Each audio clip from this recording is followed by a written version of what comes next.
Alors maintenant, on va passer à la surjection, enfin aux surjections et aux applications surjectives. Alors encore une fois, on va raisonner avec les patates, un ensemble E, un ensemble F, des éléments dans les deux. Là, pour la surjectivité, j'allais dire c'est presque l'inverse de l'injection. Enfin, c'est pas l'inverse, mais vous allez vite comprendre. Vous vous souvenez, l'injection, c'était quoi? On disait, bah ouais, en gros, une application, elle est injective si et seulement si eh ben, les éléments de mon ensemble d'arrivée admettent au plus un antécédent par l'application F qui était dans E. Et bien là, c'est pas au plus, c'est au moins.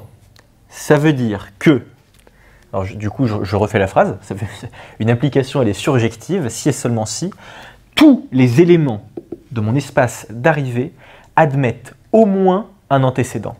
Au moins.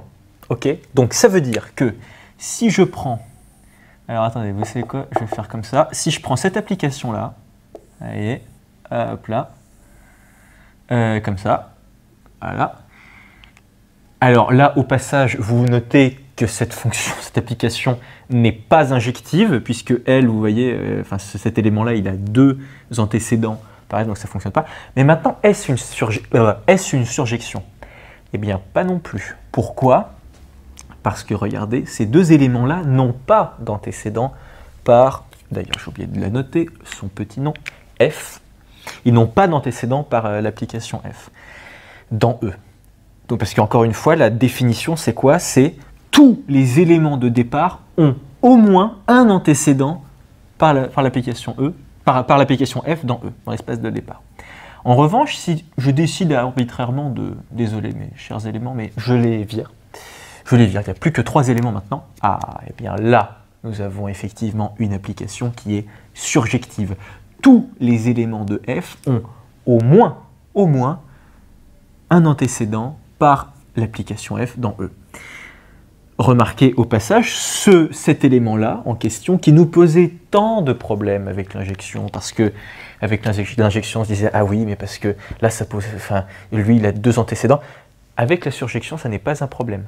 Bah, c'est pas un problème, parce que la définition, c'est avoir au moins un antécédent. Lui, il en a 2, donc il en a au moins 1. Donc c'est plutôt cool. Donc voilà, là, vous êtes effectivement en présence d'une fonction, d'une application qui est dite surjective. Et maintenant, on va passer à la définition vraiment mathématique. Alors, la définition mathématique, elle est beaucoup plus simple à comprendre, je pense, que celle de l'injection. Parce qu'en fait, c'est quoi? C'est de dire, bah, pour tous les éléments de départ, j'ai au moins un élément, enfin un antécédent par F dans E. Donc, si eux, on les appelle les Y, et si eux, on les appelle les X, ça donne quoi? Ça donne, bah, pour tout Y qui appartient à F, donc ça, c'est mes éléments, c'est les éléments d'arrivée, il existe au moins, attention, pas un unique, hein, il existe au moins un X qui appartient à E, tel que Y est égal à f de x. Voilà. La définition de la surjection, c'est vraiment bateau comme ça. C'est-à-dire que pour tous les éléments que je prends là, eh ben je sais qu'il existe au moins un élément dans E qui existe bien là, voilà, tel que Y, mon élément d'arrivée, c'est bien f de x.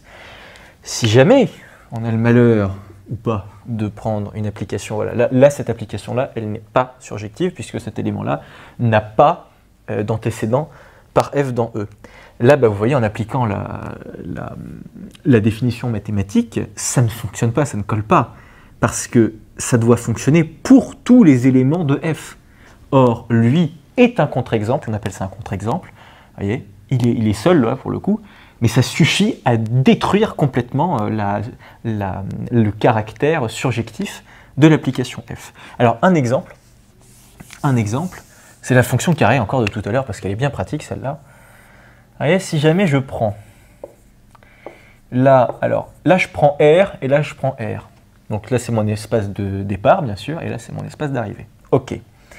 Je vais maintenant donc définir f qui va de R dans R, attention, espace de départ c'est lui, espace d'arrivée c'est lui, tel que x, enfin à x j'associe x carré. Donc vous savez encore, si je dessine le graphique, ça donne un truc à peu près comme ça. Bon, c'est cool. Cette fonction-là n'est pas surjective. Pourquoi? À cause de ça. À cause de toute cette portion-là de mon espace d'arrivée. Et oui, parce que tous les éléments qui sont ici, ils n'ont pas d'antécédent par f. D'ailleurs que je vais juste appeler là au cas où, voilà. Bon. Tous ces éléments-là n'ont pas, vous voyez, si jamais je vais là et que j'essaye de trouver des antécédents, ils auront beau chercher, ils ne trouveront pas. Donc ça ne peut pas fonctionner. Et soyez en passant, les éléments qui sont au-dessus, là, dans R+, étoile même, tous les éléments qui sont dans R+, étoile, ils ont 2 antécédents par f. Et si je me mets là, tac, tac, il n'y a pas de problème. Et ça ne dérange absolument pas. Le fait que des éléments aient 2 antécédents par f, on s'en fiche, pas qu'on s'en fiche, mais c'est que ça n'influence pas, encore une fois, le caractère de la surjectivité d'une fonction, contrairement à l'injectivité. Alors comment faire pour transformer, j'allais dire, cette chère application en une application surjective? Eh bien, il faudrait virer tout ça. Rien de plus simple. Il suffit de rajouter un plus à l'arrivée, à l'ensemble d'arrivée. Parce que du coup, là, qu'est-ce que ça veut dire? C'est-à-dire que mon ensemble de départ, c'est R, ok, pas de problème. Mais mon ensemble d'arrivée maintenant, c'est juste R+. Donc tout ce qui est en dessous, je le vire. Donc dans mon dessin, ça n'existe plus. Et là, on a bien une application qui est surjective. Donc vous voyez que, comme on l'a vu aussi avec l'injectivité, hein, le caractère, ou plutôt la nature d'injection ou de surjection pour une application, ça ne dépend pas que de ça. Ça ne dépend pas que de la définition, j'allais dire, mathématique, d'association mathématique, logique, bref, de la fonction. Vous voyez, ça ne réside pas que là-dedans. Ça réside essentiellement aussi dans les ensembles que vous considérez.